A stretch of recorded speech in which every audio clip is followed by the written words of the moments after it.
Greetings, Mark Brown here. We're going to be looking at how we can actually change account right here in YouTube.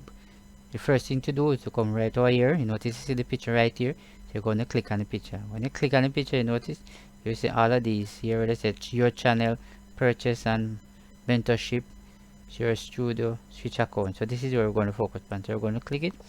When you click it, you notice show one account right here. Notice show another account here. So if I click on this account here, what will happen is going to switch from this one to that one, right?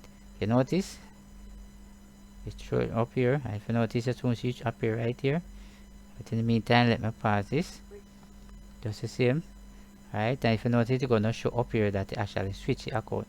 So if and when you want to switch to a certain account, you can actually come right here for the picture. You notice it actually show that I'm in a different account. You notice these different. So if I want to go back, I just going to click right here and go right here, say switch account.